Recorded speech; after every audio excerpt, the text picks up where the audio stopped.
reforma constitucional por parte de parlamentarios, y el tiempo es acotado, hay que cumplir un fallo de la Corte Suprema, y hoy la Corte Suprema se iba a pronunciar sobre otras materias, entre ellas los proyectos de ley de ISAPRE que están presentados, o mociones o proyectos de ley. Y se refirió solo a uno, a otro no se refirió a la ley corta del gobierno y hizo algunos ajustes ahí.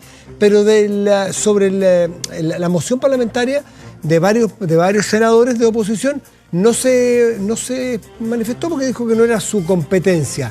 ¿Esto es que no lo respalda o más bien dice que juegue, que haga su trayecto parlamentario? La Corte Suprema no tiene cómo meterse. Matías Walker es uno de los firmantes de esa moción, está con nosotros, senador de Demócratas. Matías, buenas noches, ¿cómo estás? Muy buenas noches, Matías. ¿Cómo lo ven ustedes? ¿Como que le dieron la espalda, que la Corte Suprema no se refiere porque es problema parlamentario? Claramente la Corte Suprema no le dio el gusto al gobierno. El gobierno, a través de la famosa minuta de la Secretaría de Comunicación, en dichos de la vocera de gobierno, el propio ministro de Justicia había señalado de que nuestro proyecto iba en contra del fallo de la Corte Suprema, lo que no es así, porque nuestro proyecto que presentamos en diciembre del año pasado establece y propone una forma de cumplir el fallo de la Corte Suprema. En ningún caso es un perdonazo. Lo que nosotros estamos diciendo es vamos a legislar para que se cumpla el fallo y para facultar a la Superintendencia de Salud para que vea la forma. Puede ser parte en dinero efectivo, parte en prestaciones, aprovechemos de disminuir las listas de espera, a propósito de lo que decía hoy día la ministra de Salud.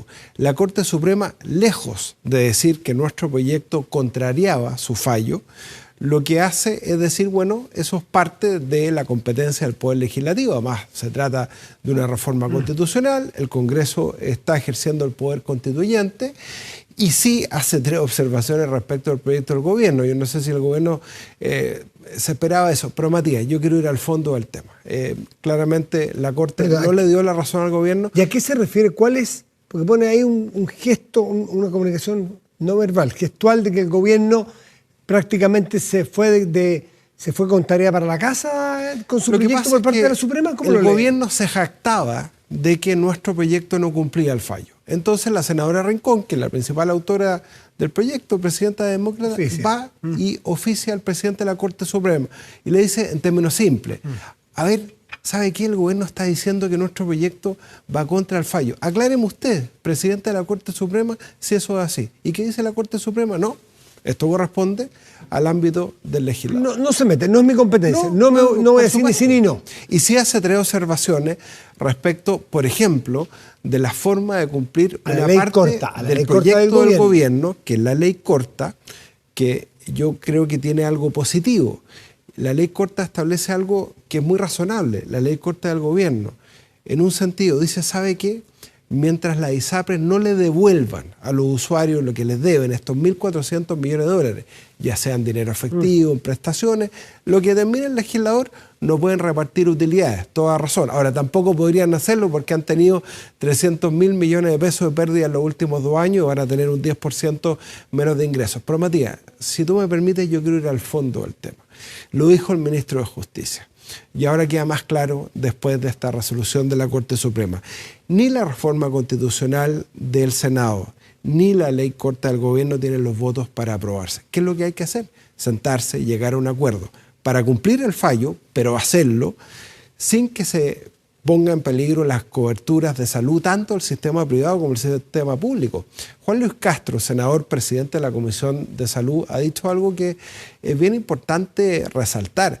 Hay 5 millones de usuarios de FONASA que se atienden en clínicas. Libre prestación. ¿Qué es lo que está pasando? Acá se puede producir un efecto cascada, ¿no es cierto? Quiebran las clínicas producto de la quiebra de la ISAPRE. La ISAPRE le deben 500 millones de dólares a las clínicas. Veíamos ayer en el diario La Tercera cómo esto ya está afectando el pago honorario de los médicos, cómo ya algunas clínicas no están aceptando los bonos de algunas ISAPRE. Entonces, no es que estemos sembrando una campaña del terror, o sea, quienes hoy día se están atendiendo con prestadores privados a lo largo del país están viviendo este efecto. Entonces, hay que actuar rápido, fuera de miradas ideológicas. Esto no se trata de defender a la ISAPRE, se trata de preocuparse de los usuarios de salud, particularmente hay 300.000 chilenos que están en ISAPRES que se están atendiendo una patología GES. Hoy día tenemos estos dos escenarios, ninguno de los dos tiene los votos suficientes para ser aprobado, uno requiere 4/7 al ser una reforma constitucional,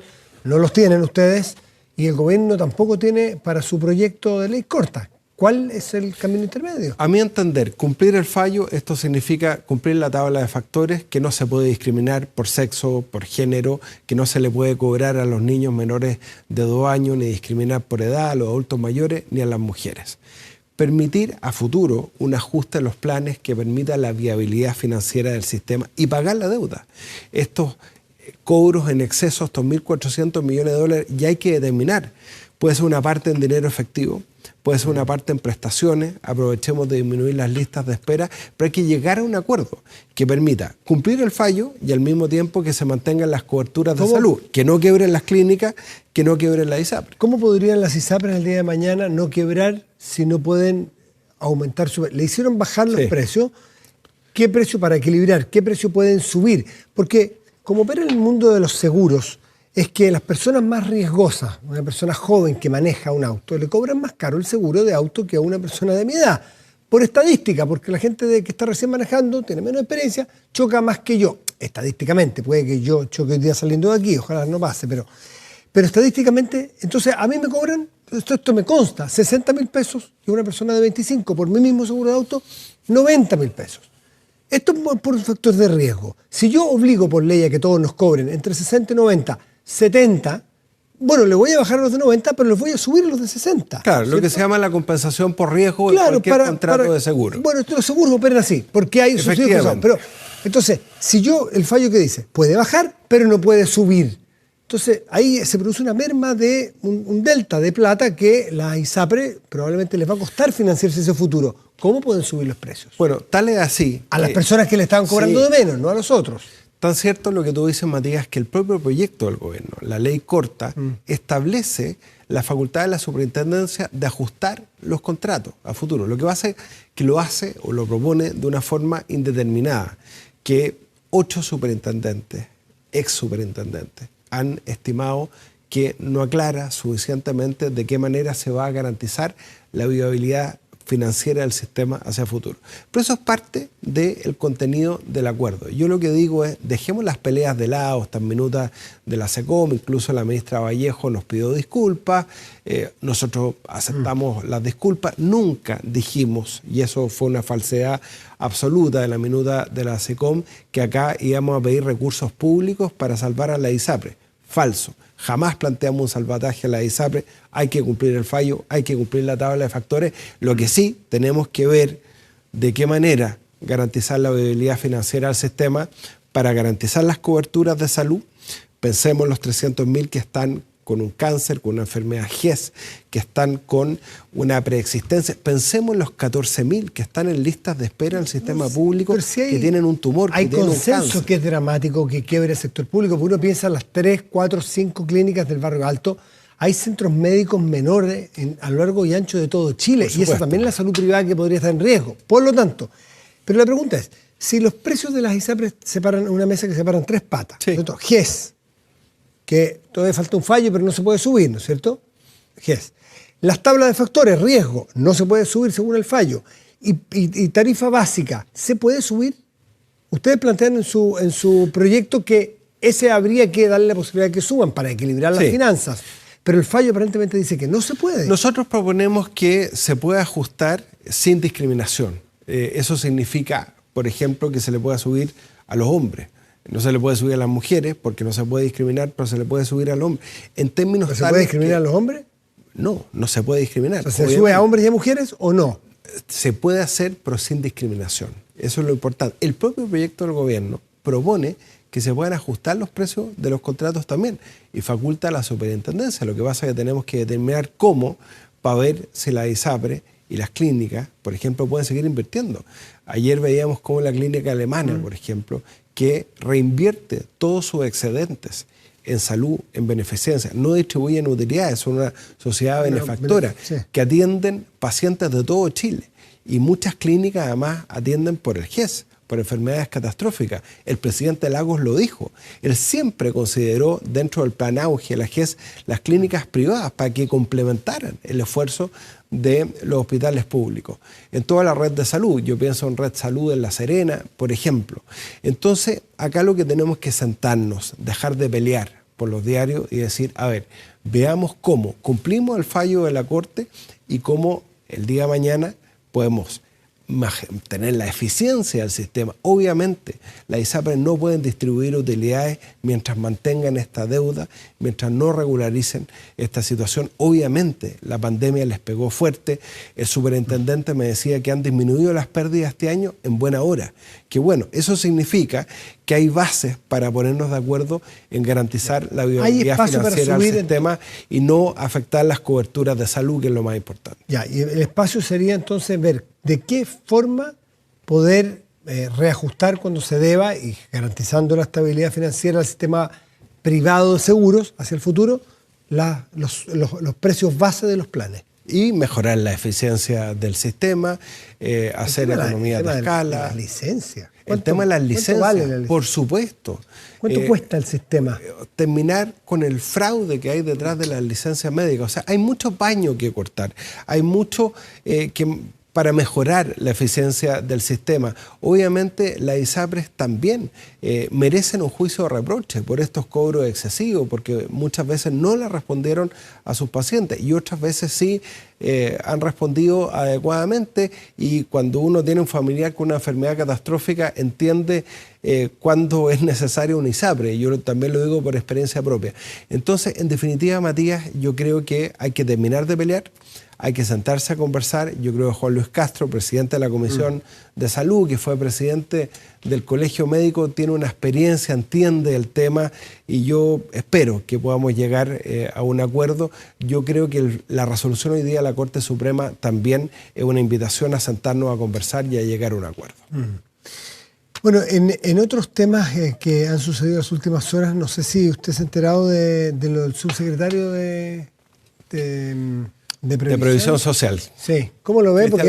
Porque están las versiones. Muy preocupante, porque se trata de un subsecretario que había trabajado genuinamente. Yo conversé hace 2 semanas con él, yo soy parte de la Comisión de Trabajo y Previsión Social, genuinamente por un acuerdo en materia de pensiones. Chile necesita un acuerdo en materia de pensiones. Se rechazó la reforma previsional de Bachelet, se rechazó la reforma previsional de Piñera y siguen los adultos mayores esperando. Yo aprobé la idea de legislar en ambas reformas.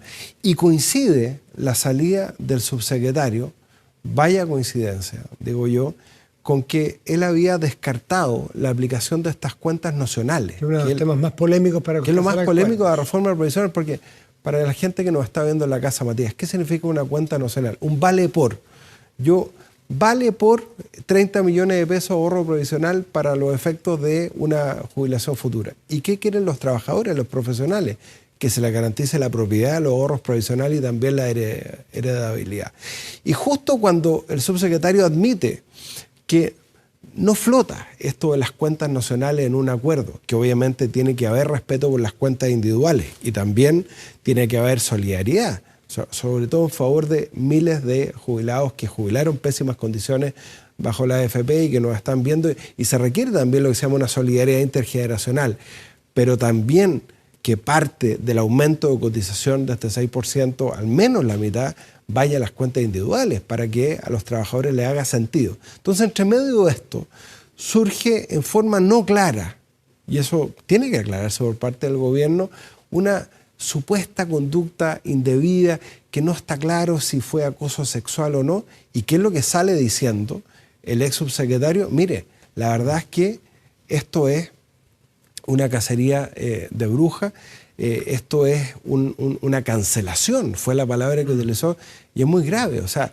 lo que no puede pasar es que se utilice esa acusación gravísima, por cierto, que tiene que aclararse, como pretexto para sacar a un subsecretario que estaba trabajando genuinamente por un acuerdo transversal en materia de pensión y que había admitido que el tema de las cuentas nacionales no flota, sobre todo después del plebiscito, del resultado de la elección del 7 de mayo. Entonces yo espero que esto se aclare. Hay un interés público de que esto se aclare por parte del gobierno. Matías Walker, senador demócrata, muchas gracias por estar esta noche. Muchas gracias. Esté muy bien. Hacemos una pausa, volvemos, espérenos.